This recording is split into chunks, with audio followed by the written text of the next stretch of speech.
hipotesis saya yang akhirnya terbukti, Indonesia sebagai negara Muslim terbanyak di dunia ternyata pengekspor misionaris terbesar di dunia. Rasisme itu tidak akan tumbuh sendiri kalau nggak diajarkan gitu kan. Dan itu pun karena turun temurun, kamu jangan sama si suku Serbia ya, kamu jangan ini. Jadi mereka luka itu terus menganga gitu sampai sekarang gitu. Mereka itu di Indonesia ada 5.000 orang, dan sampai sekarang masih sulit untuk di KTP kan, karena kan sudah diakui tapi hanya nama agama kan. Tapi mengosongkan pun itu sulit, bahkan untuk bikin surat menikah gitu, catatan sipil dan sebagainya itu sangat sulit sekali bagi mereka. Ya lagi-lagi kita sering bilang kan, Cindo ini pasti lebih kaya daripada kita, atau kan gitu kan, atau enggak mereka nggak nasionalis gitu, atau enggak mereka nggak mau berteman sama kita karena sangat eksklusif. Ternyata enggak gitu. Selamat datang di Diskursus Literasi, powered by Bukuku. Sebagai rangkaian bulan literasi, kolaborasi Bukuku dengan Out of the Book. Kali ini kita akan berbincang dengan penulis dan travel blogger yang terkemuka di Indonesia, Trinity. Sudah menulis 15 buku wisata bestseller dan populer dengan bukunya The Naked Traveler yang sudah diadaptasi menjadi film layar lebar. Ada Trinity The Naked Traveler tahun 2017 dan Trinity Traveler tahun 2019. Setelah 2 dekade menulis buku-buku cerita perjalanan yang ringan dan humoris, kini Trinity hadir dengan buku barunya Di Luar Radar yang lebih reflektif dan empatik. Buku Di Luar Radar menyajikan 22 kisah nyata yang unik tentang keberagaman manusia di berbagai latar yang tak terduga dan akhirnya bisa mematahkan prasangka. Sebelum kita jumpai penulisnya, silakan Sobat DN subscribe dan nyalakan lonceng notifikasinya. Ikuti juga berbagai informasi hangat di media sosial kami @diskursus network atau informasi mengenai buku bermanfaat di @bukuku.story. Terakhir saya ingatkan, serbu yuk Out of the Book di warehouse sale di 6 kota besar sebelum akhir tahun ini.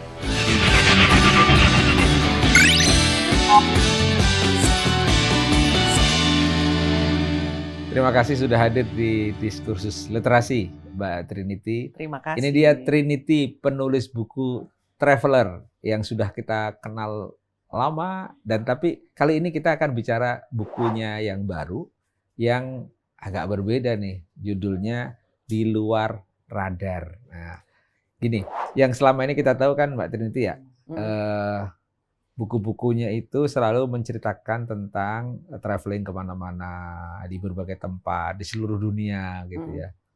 Ini kenapa tiba-tiba ada yang di luar radar? Dan saya baca sebagian, belum semua. Ini rupanya ingin mendefinisikan sesuatu atau ingin melihat sesuatu secara lebih reflektif gitu. Bener nggak gitu? Bener.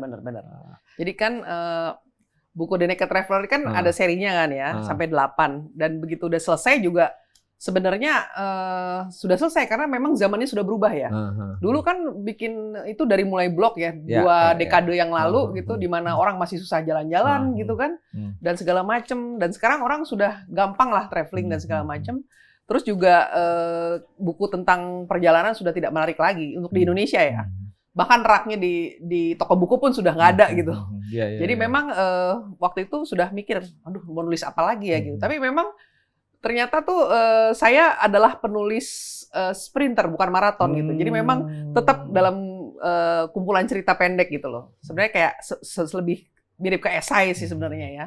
Dan Di Luar Radar kenapa? Ya karena sekarang jalan-jalannya, kalau dulu jalan-jalan terus menemukan sesuatu yang menarik baru ditulis gitu kan. Kalau sekarang justru ke suatu tempat untuk memang riset dan meneliti gitu loh. Atau kalau boleh saya menafsirkan ya, Di Luar Radar. Saya baca sedikit sih sebagian bahwa Mbak Trinity ini kan memang hidup dalam katakanlah itu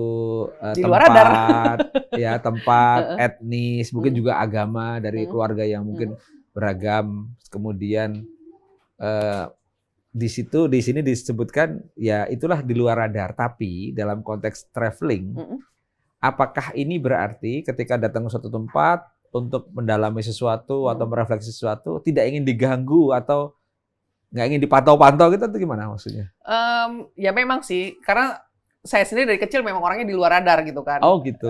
Jadi selalu keluarga beda agama, beda suku, muka selalu disangka Cindo gitu kan, padahal bukan gitu kan. Terus juga karena orang tua saya dari kecil tuh pindah-pindah terus. Sebentar, gitu kan. Padahal bukan. Kenapa bukan? Aku bukan Cindo. Oh gitu. Nggak tahu kan? Aku pikir karena memang ini loh, karena memang Cindo loh. Enggak sama sekali. Jadi keluarga sukunya? Aku bapakku Batak, ibuku Sunda. Oh, Batak Sunda. Batak Sunda. Oh, jadi sama sekali nggak ada Chinese-nya ya? Nggak ada sama sekali. Gitu. Oke. Jadi selalu kayak punya identitas yang nggak pernah masuk ke dalam salah satunya gitu. Gimana rasanya gitu jadi yang begitu? Menurutku apa ya? Jadi unik sih. Jadi aku bisa melihat yang orang tidak lihat gitu. Misalnya kayak orang Batak melihat orang Batak ya, menurut mereka biasa. Tapi aku bisa melihat dari sisi lain gitu. Atau dengan segala macam hal lah gitu. Karena selalu berada di luar radar itu gitu. Lah, sebagai orang di luar radar yang sebenarnya ini bukan dalam tanda kutip nih. Ini kan seperti orang kosmopolitan juga kan. Maksudnya bisa berada di mana-mana, bisa jadi apa saja. Tapi ada kebutuhan kadang orang itu kan perlu identitas. Rasanya gimana tuh? Identitas yang tahu ya saya orang Indonesia gitu kan, karena paspor dari Indonesia nggak bisa ganti gitu kan. Tapi rasanya sih justru saya merasa keuntungan gitu. Jadi misalnya gini ya, karena saya juga berbahasa daerah banyak gitu, beberapa gitu, sehingga kalau misalnya ngobrol sama orang aja jalan-jalan di Indonesia, saya bisa menyesuaikan dengan bahasanya gitu, sehingga orang merasa lebih dekat gitu loh. Jadi keuntungan sih. Iya. Salah satunya yang ada di buku ini kan geng ibu-ibu kuburan. Nah, ini kan sesuatu yang pertama unik ya. Kedua ingin tahu apaan sih gitu. Itu seolah-olah orang kan baru datang ketemu sama orang-orang yang tinggal di dekat kuburan. Terus kemudian mendapati sesuatu yang unik banget ya. Ternyata Mbak Trinity tinggal di situ ternyata. Iya. Nah, itu kan yang orang lain nggak tahu ya. Apa yang kemudian menginspirasi sampai harus menuliskan itu, padahal itu bagi Mbak Trinity kan sehari-hari aja.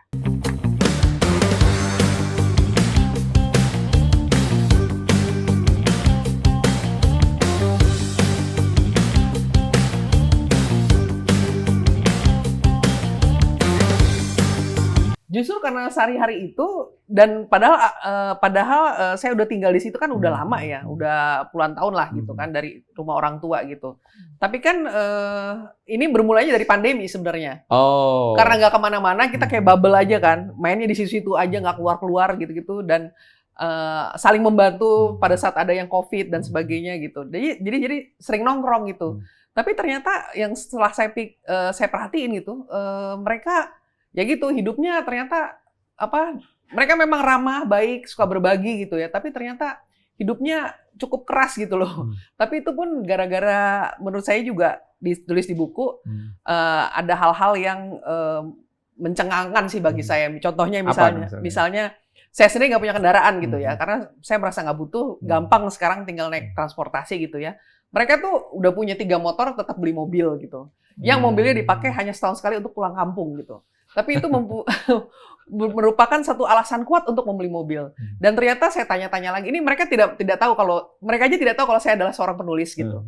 Dan dan ketika ngobrol-ngobrol lagi dan segala macam, ternyata mereka alasannya karena gengsi gitu loh. Karena gengsi, karena mereka sebagai perantau dari kampung gitu kan, yang ke Jakarta tuh harus kelihatan sukses. Dan kalau pulang kampung sudah harus kelihatan hasilnya. Gitu iya, begitu. Ini teman-teman jangan dibayangkan geng ibu-ibu kuburan itu di kuburan yang sepi, yang angker, nggak begitu. Ini kuburan di tengah kota Jakarta yang penuh keramaian. Anak main layangan, segala macam gitu ya. Bahkan ada orang pacaran, bahkan ada dangdutan di kuburan kan, kuburan di tengah kota Jakarta. Jadi, tapi kalau ingin tahu ya baca aja bukunya. Nah, terus dari 22 ya di situ ya ada kumpulan kisah nyata di situ. Apa yang selain tadi ya geng ibu-ibu kuburan itu, apa yang menurut Mbak Trinity itu paling favorit lah? Kalau menarik pasti menarik semua tuh, yang favorit lah. Favorit ya, menurut saya, itu agak berat juga sih, banyak ya. Tapi mungkin Mondok di Pesantren kali ya. Mondok di Pesantren gimana? Maksudnya gini, sorry, mohon maaf nih, Mbak Trinity ini kan bukan Islam ya? Iya, aku Kristen. Oh, Kristen ya? Terus mondok di pesantren gimana ceritanya? Nah itu dia, kan di luar radar namanya juga. Jadi gimana? ceritanya kan ya akhir-akhir ini kita sering mendengar lah stigma negatif tentang pesantren kan yang begini, begitu sampai saya sendiri yang non Muslim merasa penasaran gitu, emang kayak apa sih di sana gitu loh, kok bisa kayak begitu ya, kok kayak begini gitu. Dan untungnya adalah saya punya teman yang punya koneksi lah gitu-gitu, mau menerima gitu seorang non-muslim untuk ikutan mondok. Saya nggak lama-lama sih, cuma 24 jam aja gitu. Tapi ternyata saya mendapatkan banyak sekali pelajaran dari situ gitu, bahwa sebenarnya nggak gitu-gitu amat kok gitu loh. Jadi stigma yang mungkin selama ini, wah ini keras, ekstrim gitu ya, mungkin ya kayak eksklusif, penjara suci, gitu. Istilahnya penjara suci. Ya. Ternyata gimana yang ditemui? Ternyata gimana? Ya mungkin saya bilang sih juga di situ. Untung sayanya pergi ke mondok di pesantren yang modern gitu, yang terkelola dengan baik. Di mana nih, di Jawa? Di Salatiga. Oh, di Salatiga, di Jawa Tengah ya. Di Jawa Tengah. Terkelola dengan baik, dengan ada yayasan kan, dia ada sekolah umumnya dan ada SMK-nya gitu. Dan di sana benar-benar mereka bikin sistem yang bagus di mana tidak akan terjadi pembulian ataupun ya meskipun pacaran masih nggak boleh, tapi mereka juga memisah antara cewek dan cowok. Udah gitu terus kegiatannya juga menarik dan ya nggak ada tuh yang namanya ketemu ustadz kita harus jalan jongkok tuh nggak gitu. Iya. Oke, sebagai penulis ya, tentu sebagai seorang penulis dalam situasi apapun tetap maunya menulis kan. Yang paling penting bahan-bahan itu didapatkan dari mana. Nah, kalau katakanlah sharing ke teman-teman mahasiswa, teman-teman muda yang mungkin selama ini menulis, selain menulis status ya, sama menulis caption di sosial media, itu gimana tuh bisa mempertahankan minat menulis dan ketertarikan untuk terus-menerus menulis tuh? Kalau saya sih karena mulainya dari blog ya. Memang dari kecil saya suka menulis. Dan dari SD, SMP, SMA sampai kuliah saya selalu ikut jadi jurnalis sekolah gitu. Dan karena kebiasaan itu dan sekolah saya juga di komunikasi gitu kan, di jurnalistik. Dan saya punya blog dari mulai 2005 gitu. Sebelumnya dari diary yang biasa aja gitu, yang ada gemboknya zaman dulu kan. Memang biasa nulis gitu dan suka membaca. Nah, dari situ blog itu adalah blog travel pertama di Indonesia yang masih aktif sampai sekarang kan. Orang udah jarang ya ngelihat blog lagi. Tapi ini udah 20 tahun gitu saya masih nulis di situ. Karena ya seperti mengeluarkan ide atau curhat atau apapun ya tinggal di blog gitu loh. Ya blog-blog sendiri gitu kan, nggak ada gatekeeper-nya gitu, terserah gitu. Tadi kan disebutkan Mbak Trinity ini mendefinisikan dirinya sebagai penulis printer gitu ya. Menulis esai gitu ya. Nah, kalau boleh tahu nih, supaya juga kita tahu tuh kehidupan seorang penulis itu, apakah menulis itu harus setiap hari? Terus setiap kali satu tulisan itu diselesaikan dalam durasi berapa lama? Oh gitu. Nah, ini buku di luar ini agak lama ya, karena awalnya itu dulu sebenarnya karena udah berhenti The Naked Traveler, saya bingung sebenarnya mau ngapain, mau nulis apa gitu kan, meskipun blog masih jalan. Terus saya melamar ke residensi penulis di Kemdikbud waktu itu. Dan dapat di Peru. Berapa lama di Peru? Di Peru dan Bolivia itu 2 bulan. Nah, kan kita harus bikin proposal. Nah, proposal saya itu tentang misionaris Indonesia yang bertugas di Amerika Latin atau di Peru dan Bolivia. Nah, dari situ, abis itu pulang, pandemi datang kan. Wah, itu makin nggak nafsu lagi tuh nulis segala macam kan. Nah, baru setahun belakangan inilah intensitasnya itu. Karena itu pun gara-gara tertampar sendiri ya. Karena tertampar gimana tuh? Kan kalau ditanya, Mbak Trinity profesinya apa gitu. Saya selalu bilang penulis ke siapapun gitu. Tapi buku terakhirnya kapan gitu kan. Kayak yang, oh iya ya gitu kan. Karena sekarang udah ada media sosial dan saya pun jadi ke bawah-bawah jadi istilahnya jadi konten kreator atau influencer gitu kan. Yang dimana cara berpikir kita jadi cuma 30 detik real gitu kan, yang oh ini bagus, ini tapi nggak dalam gitu ceritanya. Sampai saya pikir iya juga ya, ini saatnya menulis buku baru gitu.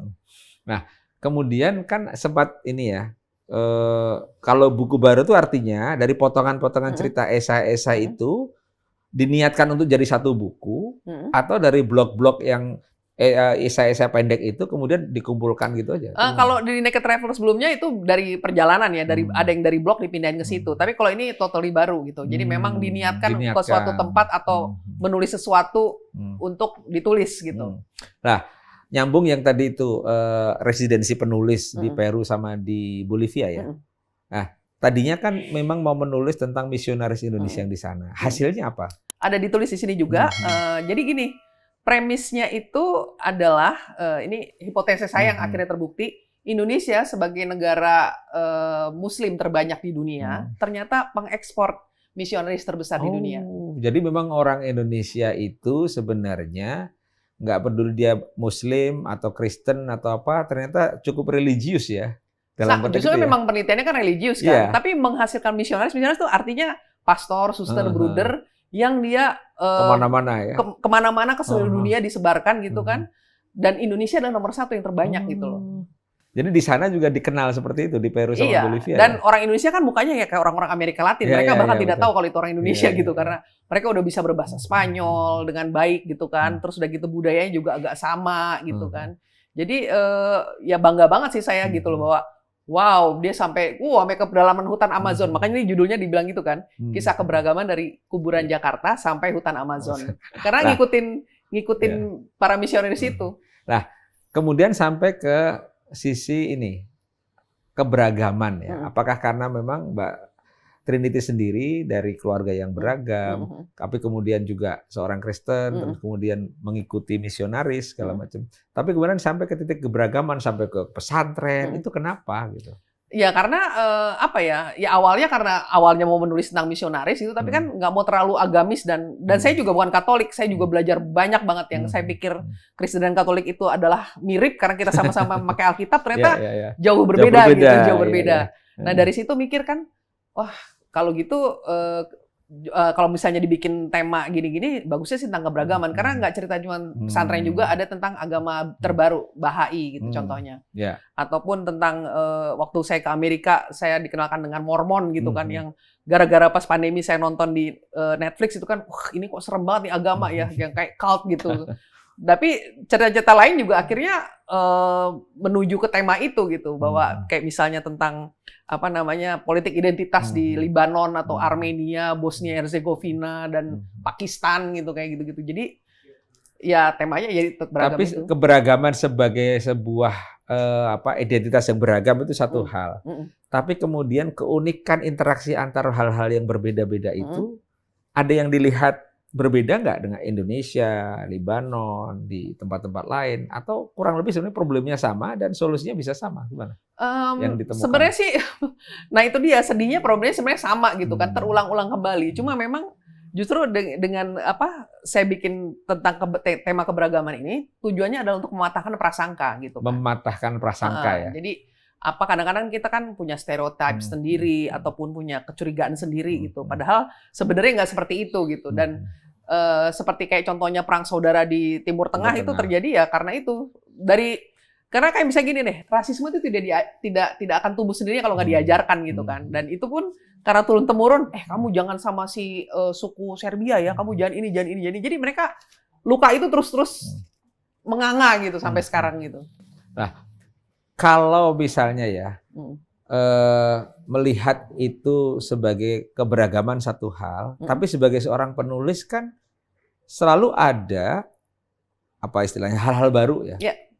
Itu mengubah cara pandang, kemudian mungkin begitu ekstrim memandangnya dari sisi mematahkan prasangka kan. Termasuk prasangka Mbak Trinity sendiri kan. Nah, apa yang dilihat itu? Misalnya contoh nih. Misalnya melihat Bahai gitu ya, yang di Indonesia bahkan dianggap aneh kan, ada agama Bahai itu. Misalnya apa yang ditemukan di situ? Sebenarnya sih kalau mengubah diri sendiri sih enggak, tapi seperti kalau saya jalan-jalan, saya pasti ingat satu quote gitu yang bilang kan, to travel is to prove that what everybody says is wrong gitu. Jadi untuk membuktikan bahwa kata orang ini nggak kayak begitu gitu. Jadi dan semangat itu pun ditularkan ke sini gitu, bahwa apa yang saya tulis itu memang merupakan wawasan dan pengetahuan baru, dan memang mengubah prasangka saya juga gitu, bahwa ternyata nggak begitu ya, ternyata begini ya gitu. Jadi lebih membuka aja gitu, membuka wawasan. Kalau yang Bahai apa yang ditemukan dalam ketika menulis ternyata di mereka itu di Indonesia ada 5.000 orang. Oh. Dan sampai sekarang masih sulit untuk di KTP kan, karena kan sudah diakui tapi hanya nama agama kan, tapi mengosongkan pun itu sulit. Bahkan untuk bikin surat menikah gitu, catatan sipil dan sebagainya itu sangat sulit sekali bagi mereka. Terus solusinya mereka tidak menuliskan? Akhirnya menulis dengan agama lain aja, suka-suka gitu. Okay. Pilih aja salah satu di antara situ gitu. Jadi multiple choice aja. Iya. Jadi pilihannya gitu. Nah, kalau Mormon gimana yang dilihat di Amerika? Yang di Mormon itu, nah itu dia. Jadi saya menginap di sebuah di keluarga yang dulunya waktu saya SMA saya pernah tinggal. Jadi ada pertukaran budaya, saya pernah tinggal. Terus tapi kan kalau zaman dulu belum ada internet, belum ada apa segala macam, jadi nggak punya gambaran itu Mormon. Tapi gara-gara nonton di film streaming gitu kan, wah ini kok serem banget ya kayak gini-gini. Dan ternyata ketemu lagi dengan mereka, bahkan ke gerejanya gitu.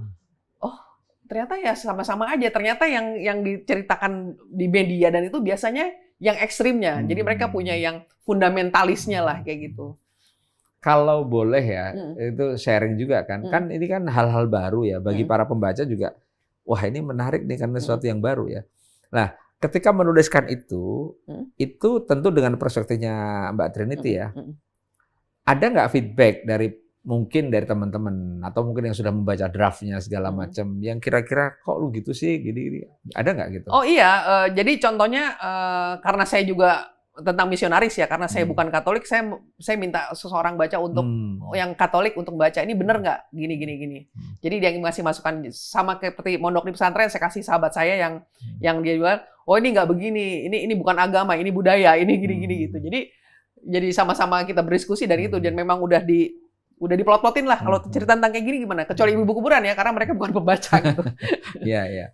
Nah, ini ada kasus kemarin misalnya, mumpung ke Mbak Trinity kan sempat di pesantren ya. Kasus yang kemarin ramai itu ya, yang di salah satu TV dan kemudian dikomplain, diprotes segala macam sampai demo.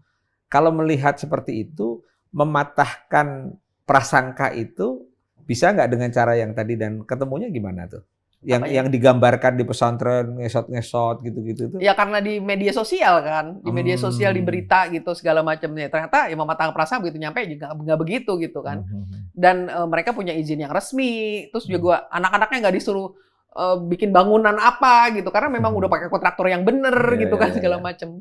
Ya untungnya sih pas ke pesantren yang modern ya, tapi kebayang kalau misalnya abal-abal gitu kan, mungkin bisa berarti terjadi. Ini semacam ya mematahkan prasangka itu kan berarti melakukan klarifikasi sebenarnya terhadap hal-hal yang mungkin dianggap biasa-biasa aja, tapi sebenarnya ada sesuatu yang menarik lah. Dari 22 cerita itu ya, tadi hal-hal yang kelihatan biasa-biasa aja, geng ibu-ibu kuburan, pesantren, segala macam.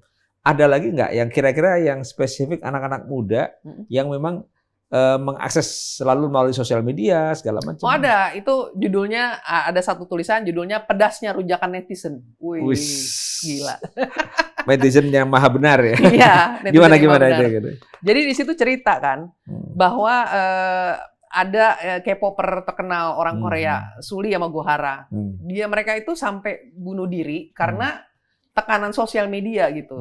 Jadi di sini saya menuliskan tentang janganlah segampang itu kita jarinya tuh untuk menyebarkan kebencian ataupun nyela-nyela orang gitu. Julid gitu ya. Iya, julid lah gitu kan. Karena itu mereka tidak menyadari karena kan nggak ketemu dengan orangnya langsung, jadi empatinya kurang gitu kan. Dia pikir anonim ini gitu dan ternyata memang itu jadi tren bahwa banyak orang yang mempunyai second account gitu. Atau akun palsu lah untuk ini untuk sengaja ya ribut-ributin aja gitu loh. Jadi mereka tidak menyadari bahwa dampaknya itu bisa membuat orang bunuh diri. Ini buku keberapa ya Mbak Trinity? 16. Buku ke-16 ya. Yang 15 buku yang lainnya itu kan seolah-olah murni traveling gitu ya. Yang ini agak mendalam dikit ya. Deep dive gitu mendalam dikit dan kemudian sebenarnya apa yang ingin disampaikan ke pembaca? Berbagi saja tentang refleksi yang ditemukan di perjalanan ini atau seperti apa? Sebenarnya dari mulai buku traveling pun kenapa saya ingin mengajarkan atau bukan mengajarkan ya meracuni malah orang-orang untuk traveling karena menurut saya dengan traveling itu orang akan membuka wawasan. Jadi tidak seperti kata dalam tempurung gitu bahwa wah dunia itu besar banget, tidak selebar daun kelor gitu kan. Nah, semangat yang sama ditularkan ke sini. Karena apa ujung-ujungnya? Karena menurut saya kita ini sebagai ya, Bhinneka Tunggal Ika ya, kita butuh toleransi sebenarnya. Bahwa dengan toleransi itulah kita bisa hidup damai di Indonesia gitu. Jadi mematahkan prasangka itu sebenarnya memberikan vitamin lah ya, bahwa dunia tidak selebar daun kelor. Terus bahwa berbeda itu tidak berarti harus dimusuhi. Terus saling mengenal, saling paham. Nah, kemudian kalau dari sisi tulisan itu sendiri, kan ini pasti mempengaruhi orang ya, mempengaruhi orang. Jadi ibarat ini jendela orang untuk melihat sisi yang lain, mungkin kelompok yang lain, suku yang lain, dan segala macam. Ini memang misi itu diniatkan dari awal atau karena latar belakangnya Mbak Trinity yang beragam? Dua-duanya. Dengan latar belakang yang saya punya yang memang di luar radar, menulis ini pun menurut saya jadi tambahan ya, atau keuntungan justru. Jadi saya bisa melihat dari segala macam sisi gitu loh, meskipun itu dari diri sendiri. Jadi karena saya juga punya pengalaman dan masa lalu yang di luar radar, lebih mudah sebenarnya menuliskannya gitu. Nah, misalnya ini ya, misalnya suster bukan perawat. Ini kan sesuatu yang sebenarnya orang biasa-biasa aja. Kalau di rumah sakit ya ada suster, ada padahal salah. Nah, ini sebenarnya sama kan, hal yang biasa-biasa aja, salah kaprah gitu ya, diklarifikasi dengan itu. Apa yang ingin diceritakan di suster bukan perawat? Di suster bukan itu, ya itu salah satu dari misionaris itu kan ada yang suster ya. Jadi kenapa di Indonesia disebut perawat itu suster? Karena pada zaman Belanda dulu, suster atau sebutannya sister kalau bahasa Inggris gitu, yang merawat orang gitu. Padahal sebenarnya mereka bukan perawat. Di Indonesia sendiri namanya nurse sekarang kan, nurse atau perawat. Suster itu sebenarnya udah eksklusif untuk Katolik gitu loh. Karena dulu suster Katolik itulah yang memberikan perawatan. Iya betul. Jadi kebablasan gitu istilahnya. Salah kaprah. Karena bahasa Belandanya nggak zuster gitu kan. Iya. Sebenarnya zuster juga artinya sister gitu. Nah ini yang mungkin agak sensitif nih bagi anak-anak muda yang mungkin hidup sendiri ya. Ini ditulis di sendiri tidak sama dengan kesepian. I'm single and I'm happy kan juga gitu kan. Itu apa yang ingin diceritakan? Apa ngomong itu? Itu juga yang paling banyak dapat feedback ya. Aduh ini relate banget sih sama gue gitu kan. Karena gini, karena saya sendiri adalah, ini lagi di luar radar, saya spouseless, childless, dan parentless gitu. Dan sering banget dengar curhatan kan, aduh gimana ya, gue udah ditekan terus untuk menikah, untuk punya anak, dan sebagainya, lalalala. Jadi saya sebenarnya bikin survei di X dan di Instagram. Sebenarnya apa sih ketakutanmu kalau kamu tidak menikah gitu, atau tidak berkeluarga? Ternyata jawabannya karena takut kesepian gitu loh. Sementara saya sendiri, kesepian gimana ya? Gue aja sibuk sama diri gue sendiri gitu, kayak kan ada bisa bekerja, olahraga, nonton apa segala macam gitu kan. Nggak pernah merasa kesepian karena otaknya selalu bekerja dan aktif gitu kan. Takut kesepian atau enggak nanti kalau mati nggak ketahuan gitu kan loh. Atau ada lagi yang bilang, oh saya pengen menikah karena untuk alasan ekonomi. Kok jadi saya ingin istilahnya kayak memberi tips lah ya, sebagai orang jomblo akut gitu, bahwa nggak kayak gitu. Kita harus tetap biar gimana pun juga kita akan ditinggal gitu. Jadi kita harus mandiri aja gitu. Kalau misalnya suaminya memang tajir dan mau ngasih, ya itu bonus gitu. Jadi memang itu memberikan spirit bahwa dalam kondisi apapun kita tetap bisa happy, tetap bisa tidak kesepian gitu ya.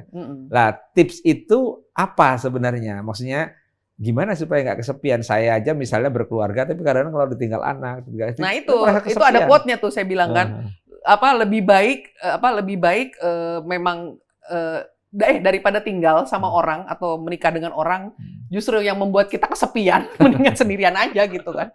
Karena ada banyak yang kayak gitu. Dan tips yang dari saya adalah ya kita harus menyibukkan diri sebenarnya sih. Saya ingin tahu nih, kalau menyibukkan diri itu sebagai seorang penulis ya.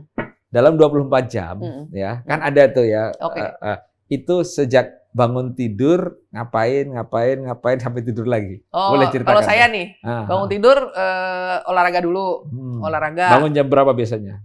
Jam Pagi. 8. Jam 8, oke. Jam 8, terus udah gitu olahraga, terus udah gitu sarapan, terus mulai nih balas-balas email dulu, kerja, makan siang dong udah. Makan siang, terus nulis lagi.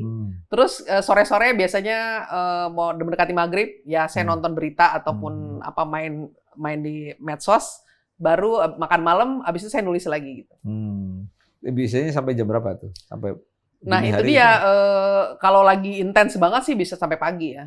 Bisa sampai pagi. Karena nggak tahu ya, saya menemukan jam kreativitas itu di atas jam 10 malam. Oh, kalau begitu dibalik dong tidurnya ya? Iya, makanya saya bangunnya siang aja gitu. Nah, di antara waktu-waktu menulis sebagai seorang penulis, tentu ada dong, misalnya nongkrong apa-apa, ada nggak? Gitu, ada. Ya kadang-kadang teman-teman sendiri yang, wah lu ngapain lu udah seminggu di rumah nggak kemana-mana gitu kan. Ayo kita ngopi gitu kan, langsung oh ya oke gitu. Jadi sebenarnya mereka yang menarik gitu keluar gitu. Wah ntar lu bisa gila lo sendirian di rumah gitu. Nah ada satu lagi tuh yang menarik tuh tentang benua putih ya. Apa yang ingin disampaikan itu? Benua putih itu ceritanya gini. Jadi saya waktu itu ke Eropa kan dan Amerika. Dan saya kaget sendiri, kok malah bulenya dikit ya gitu loh. Semuanya kulit berwarna gitu. Nah terus, dan karena saya punya teman-teman yang berkulit putih, jadi ngobrol-ngobrol gitu kan. Bagaimana pandangan mereka sebagai warga lokal terhadap imigran itu. Karena saya terinspirasi dari fungsi Rohingya kan. Kita tuh antara mau diambil nggak bisa gitu kan. Ternyata juga mereka juga dipersekusi gitu, dan ternyata yang teman-teman saya yang warga lokal itu bilang ada yang positif ada yang negatif. Jadi contohnya, iya kan kalau pengungsi di sini dibayarin sama pemerintah, dikasih hotel, dikasih makan gini-gini, itu semua dari pajak kita gitu loh. Yang kayak gitu. Dan ada yang membuat sekolah anaknya jadi kualitasnya turun karena mereka tidak bisa berbahasa Inggris misalnya gitu, dan macam-macam lah gitu. Dan ternyata ya belakang yang lucunya, kita sendiri kan suka bilang ya, kalau orang Rusia jadi penjaga toko di Bali, kita bilang ekspatriat gitu. Padahal padahal orang Afghanistan yang buka restoran di Swedia itu dibilangnya wah imigran. Jadi imigran tuh lebih turun image-nya ya. Iya. Kalau ekspat kan naik gitu ya. Iya. Itu karena sikap masyarakat kita barangkali ya. Bisa jadi gitu. Karena kan kita ada sebutannya kayak merasa lebih rendah gitu ya. Inferior kompleks gitu. Atau kalau dalam zaman inlander ya. Iya. Ya. Nah, kalau yang berubah apa dari wajah baru benua putih nah, ya? itu dari yang mulainya jadi benua putih jadi benua berwarna gitu. Benua berwarna dan dengan segala macam dinamikanya lah gitu. Bahkan di Amerika sendiri saya ngomong dengan waitress di restoran yang terkenal, waitress loh nih yang garda depan gitu, mereka nggak bisa bahasa Inggris gitu, yang gitu. Aneh banget. Karena imigran. Iya. Oke. Nah, dari semua yang 22 tulisan ini ya, memang ini geng ibu-ibu kuburan itu memang ini banget sih. Orang nggak pernah tahu bahwa ada geng ibu-ibu kuburan kayak gitu ya. Ngerinya kan itu kayaknya jangan-jangan ini gambaran masyarakat mayoritas Indonesia, ini Jakarta loh gitu loh. Iya. Tapi gini, kan ada juga tuh yang yang dari Amazon ke Andes tadi ya. Ini ingin menggambarkan apa sebenarnya? Ini tentang yang balik lagi ke misionaris. Yang dan mereka tuh ditempatinnya tuh memang sangat terpencil banget gitu, dan itu Bolivia itu adalah negara ya. Bentar, Mbak Trinity sampai ke pedalaman itu? Iya, kan karena saya jadi tinggal di Biara dan ngikutin pastornya tugas kemana-mana. Selama hampir sebulan gitu ya? Iya. Dan udah jalannya susah gitu kan. Wah, sampai kita harus naik sampan, mobilnya dinaikin ke sampan, segala macam. Dan mereka juga sangat miskin gitu ya. Jadi mereka itu, nah kasihannya tingkat kriminalitas di Amerika Latin kan tinggi ya. Jadi biara tuh dirampok mulu gitu loh. Dirampok? Bener-bener dirampok? Iya, jadi semua biara di sana tuh pakai teralis besi gitu, segala macam. Dan mereka ini karena apa? Karena kehidupan keras gitulah. Dan di sana kan juga penghasil kokain ya. Dan juga ya pemerintahnya korup segala macam. Jadi ya makin itulah. Makanya kayaknya perlu diadakan dikirimkanlah orang-orang misionaris dari Indonesia untuk mungkin membuat mereka kembali ke jalan benar gitu. Tapi ternyata mereka yang sulit sekali hidupnya gitu loh, sampai dirampok, dicuri, Ini beberapa pertanyaan yang mungkin bukan penulis ya. Kadang-kadang ada anggapan, jangan jadi penulis, jadi penulis itu kalau di Indonesia nggak kayak siapa namanya J.K. Rowling atau apa gitu kan. Tapi kalau penulis Indonesia itu kan susah, nggak bisa ini. Bener nggak sih sebenarnya? Kalau sekarang saya bilang iya, nggak bisa lagi hidup dari menjadi penulis. Kalau dulu mungkin 10 tahun yang lalu saya masih bisa hidup dari penulis, dan memang karena saya juga rajin ya, dan kayaknya kalau generasi yang sebelumnya gitu yang belum terlalu media sosial, buku itu adalah, kita kan dulu nunggu bawa buku kan, di airport kita bawa buku, di perjalanan kita bawa buku, kita baca buku gitu kan. Terus kayak dari kecil juga kita ke toko buku, ayo pilih yang mana gitu kan, sebagai hadiah gitu. Tapi kan sekarang nggak lagi gitu. Kita time spend semakin rendah, fokus semakin kurang. Jadi ya meskipun penulis ya nggak akan sebanyak dulu gitu. Jadi memang dengan sedih saya menyatakan untuk hidup full jadi penulis sudah nggak bisa lagi sekarang. Tapi apa yang bisa dilakukan dengan? Nah itu dia, saya jadi istilahnya diversivitas. Jadi saya diverse. Jadi saya jadi konten kreator gitu kan, terima endorsan, jadi speaker, jadi pembicara, ataupun saya sendiri malah bikin kayak bisnis open trip gitu loh, trip bareng-bareng ke Maldives gitu, kayak gitu. Jadi ya harus cari cuan lagi lah. Kalau ada nggak yang spesifik soal Cindo misalnya? Sekarang ini kan banyak sekali ya. Podcaster apa segala macam itu kan Cindo ya, dan populer dan dalam banyak hal nih, termasuk ya kata sebutlah misalnya di bisnis ada, kalau di Muslim ada dakwah, ada segala macam, dan semuanya itu apakah itu buah dari pemahaman akan keberagaman itu atau seperti apa? Sebagai orang yang dituduh sebagai Cindo, padahal bukan. Karena menurut saya itu ya, mereka memang punya nilai-nilai yang berbeda dari kita gitu. Gimana bahwa, tuh? Mereka itu sudah dari kecil sudah ditanamkan untuk kerja keras, harus mampu, dan didukung oleh keluarganya gitu. Karena mereka sendiri pada nenek moyangnya itu kan memang perantau ya. Jadi memang perantau udah punya kayak skill sendiri untuk bertahan gitu, sehingga mereka lebih keras, lebih maju gitu dibanding. Ini kan situasinya berbeda ya dengan waktu tragedi Mei 98 dulu. Mereka disikapi dengan begitu rupa ya, karena saya pun ikut kena, saya cerita. Padahal bukan Cindo kan? Bukan Cindo, tapi muka saya Cindo banget. Jadi mobil saya tuh saya mau diselurit segala macem kok, gitu. Di Jakarta ya? Di Jakarta. Nah, gini, kan situasi sekarang coba lihat, kalau kita lihat influencer, itu orang udah nggak beda-bedakan lagi tuh, bener nggak? Bahkan ya sorry itu saya, misalnya Ustadz Felix Xiao, yang jelas-jelas dia Cindo gitu ya. Tapi pengikutnya banyak banget, followernya banyak banget, dan kalau sekarang muslim hijrah itu yang baru mulai, itu kan banyak banget, dan sekarang lintas tuh, sekarang diundang juga sama Cindo-Cindo yang lain. Menurut Trinity gimana?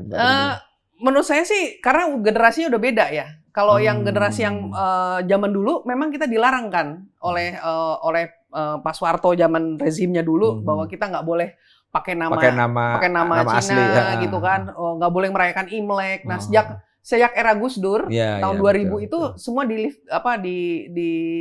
dibolehkan lagi. Nah dari situlah kreativitas mulai muncul, perayaan juga boleh, dan jadi lebih bebas gitu loh. Nah, yang di salah satu tulisan ini kan Cindo di luar lingkaran. Apa sebenarnya yang ingin disampaikan di sini? Ya bahwa itu kan, karena kan kita ya lagi-lagi kita sering bilang kan, wah Cindo ini pasti lebih kaya daripada kita, atau kan gitu kan, atau enggak mereka nggak nasionalis gitu, atau enggak mereka nggak mau berteman sama kita karena sangat eksklusif. Ternyata enggak gitu, karena saya sendiri punya teman yang kita sama-sama kenal kan, Edward. Oh iya. Bahkan Edward kita sebut Gus Edward karena suka ke pesantren juga. Iya, gitu. Nah, baik, ini benar-benar apa yang diniatkan sebagai mematahkan prasangka, sepertinya memenuhi harapan. Banyak aspek ya, mulai dari Cindo di luar radar, yang di pesantren, yang Mormon, Bahai segala macam. Ya mudah-mudahan lebih dari sekedar cerita, tapi juga lagi-lagi kalau dulu menginspirasi soal travelingnya, ini menginspirasi soal hal yang kelihatan sehari-hari, mungkin sebagiannya salah kaprah, mudah-mudahan terpatahkan prasangka-prasangka. Amin. Terima kasih Mbak Trinity. Sama-sama. Sekali lagi, terus menginspirasi. Terima kasih. Mudah-mudahan bagi para pembaca, para teman-teman muda, semuanya silahkan baca karya buku yang ke-16 dari Mbak Trinity, Di Luar Radar, Kisah Keberagaman dari Kuburan Jakarta sampai Hutan Amazon. Widih. Terima kasih sudah Sama-sama. hadir. Demikian, kita ketemu di kesempatan berikut.